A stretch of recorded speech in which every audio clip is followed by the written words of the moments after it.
ফুরফুরা শরীফে বিশাল প্রতিবাদ মিছিল। আরজিকর কাণ্ডের প্রতিবাদে গর্জে উঠল ফুরফুরা। আরজিকর কাণ্ডে উত্তাল ফুরফুরা শরীফ। হাজার হাজার মানুষের প্রতিবাদে গর্জে উঠল ফুরফুরা। দর্শক, আপনাদেরকে জানাবো, কলকাতার আরজিকর কাণ্ডে পথে নামলেন ফুরফুরা শরীফের একাধিক পীরজাদারা। কলকাতার আরজিকর কাণ্ডে দোষীদের গ্রেপ্তারের দাবিতে আজ ফুরফুরা শরীফে এক বিশাল প্রতিবাদ মিছিল। দর্শক, আপনাদেরকে আরো জানাবো, আজ ফুরফুরা শরীফের আরজিকর কাণ্ডে দোষীদের গ্রেপ্তারের দাবিতে প্রতিবাদ মিছিলে উপস্থিত ছিলেন পীরজাদা নওসাদ সিদ্দিকী, পীরজাদা মেহরাব সিদ্দিকী, পীরজাদা সফেরি সিদ্দিকী, পীরজাদা সাওবান সিদ্দিকী এবং পীরজাদা কাসিম সিদ্দিকী সহ ফুরফুরা শরীফের একাধিক পীরজাদা উপস্থিত ছিলেন এই প্রতিবাদ মিছিলে। আজকে ফুরফুরা শরীফের প্রতিবাদ মিছিল নিয়ে কি বলছে ফুরফুরা পীরজাদারা, বিস্তারিত জেনে নেব।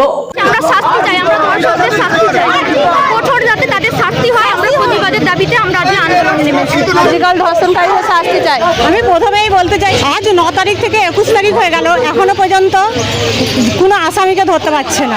মুখ্যমন্ত্রীকে আমরা যে মহিলা, আমাদের যে নিরাপত্তা নেই, সেই নিরাপত্তা চাইছি প্রথম কথা। দ্বিতীয় দাবি হচ্ছে, আমাদের মুখ্যমন্ত্রী কি এখনো ঘুমাচ্ছে? এখনো কি তার ঘুম ভাঙছে না?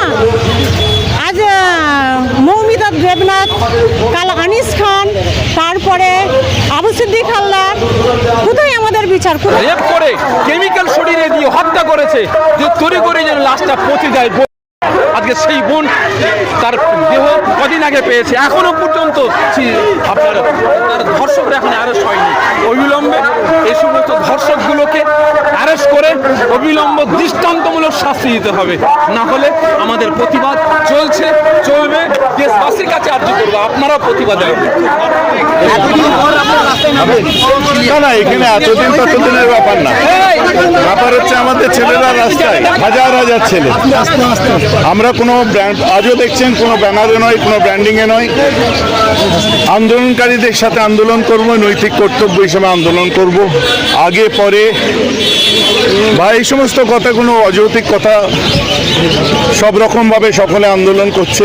আমাদের বিগত দিনে যে সমস্ত আমাদের ভাইদেরকে আমরা যে গ্রুপে যে সমস্ত গাইডলাইন দিয়েছি, সেই গাইডলাইন অনুযায়ী তারা রাস্তায়, এখনও রাস্তায় আছে। আজও হাজার হাজার ছেলে রাস্তায় আছে। অতএব এখানে কোনো ব্র্যান্ডিংয়ের ব্যাপার নেই, অন্য কোনো ব্যাপার নেই।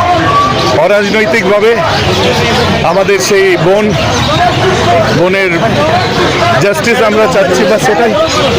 আজকে একাধিক পীরজাদা পীর সাহেবরা নামেছে, তার কারণ এটা বারবার হয়ে আসছে, বারবার পশ্চিমবাংলা এটা হয়ে আসছে।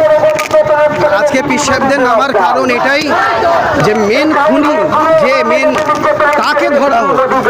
কেন্দ্রীয় সরকারের কাছে, রাজ্য সরকারের কাছে আমার একটাই দাবি যে মেন খুনি তাকে ধরা হোক এবং তাকে উপযুক্ত শাস্তি দেওয়া হোক। আগামী দিন পশ্চিমবাংলায় এরকম ঘটনা যাতে না ঘটে, আর উপযুক্ত যদি শাস্তি হয়, আগামী দিন পশ্চিমবাংলায় ঘটনা ঘটবে না। আবু সিদ্দিককে মারলো, তার বিচার হয়নি। জায়গায় কোনো রকম অন্যায় সংগঠিত হলে ফুরফুরা শরীফ অন্যায়ের বিরুদ্ধে এবং যারা অত্যাচারিত তাদের পাশে দাঁড়ায়। তো একটা কর্মসূচি আজকে ছিল। আমি ফুরফুরা শরীফের একজন ভূমিপুত্র হিসাবে আমার নৈতিক দায়িত্ব হয় এর প্রতিবাদ করা, সেই জন্য মিছিলে আজকে পা মিলিয়েছিলাম। আমরা আমাদের যে রাজনৈতিক দল আছে, সে তার অবস্থান থেকে আমরা রাজ্যের বিভিন্ন জায়গাতে রাজনৈতিকভাবে প্রতিবাদ করছি। ফুরফুরা শরীফ যে প্রতিবাদ করছে, সেখানে আমি সামিল হয়েছিলাম। তার সাথে সাথে শক্তি বাড়ে, মানে 14 তারিখে 7:30 একটা নিঃস্বার্থ একটা মহিলাকে গলা কেটে খুন করা হলো, সেই নিয়ে কী বলবো? আমি বাড়িতে গিয়েছিলাম প্রিয়াঙ্কা হাসদা নামে। সেই প্রিয়াঙ্কা হাসদাকে কে বা কারা খুন করলো এখনও পর্যন্ত পুলিশ কিনারা করতে পারলো না, অ্যারেস্ট এখনও পর্যন্ত হয়নি। দুর্ভাগ্যের বিষয়। সেই অর্থে উচ্চবাচ্য দেখতে পাচ্ছি না। কিন্তু আজকে আপনারা দেখেছেন যে ফুরফুরা শরীফের যে মিছিলটা হয়েছে, পদযাত্রা যেটা হচ্ছে, এখানে যেমন তিলোত্তমার কথা হচ্ছে কলকাতার, ঠিক সাথে সাথে বর্ধমানের প্রিয়াঙ্কা হাসদা, আনিস খান থেকে শুরু করে প্রসেন মণ্ডল, যাকে আপনার মোবাইল চুরির অপরাধে পিটিয়ে খুন করেছে, তারও সাথে যে অন্যায় হয়েছে তার বিচার যাতে হয়, তার পরিবার যাতে বিচার পায় এবং যারা অন্যায় করেছে যারা শাস্তি পায়, সেই দাবিতে। এবং ইসরাত আলমের কথাও আজকে উঠে এসেছে, আপনারা দেখেছেন আজকের এই মিছিল থেকে। ইসরাত আলমকেও চুরির অপবাদে পিটিয়ে মারা হয়েছে, তারও পরিবার যাতে ন্যায় বিচার পায়, সেই জন্য আজকে ফুরফুরা শরীফের পক্ষ থেকে আজকের এই মিছিলটা হচ্ছে।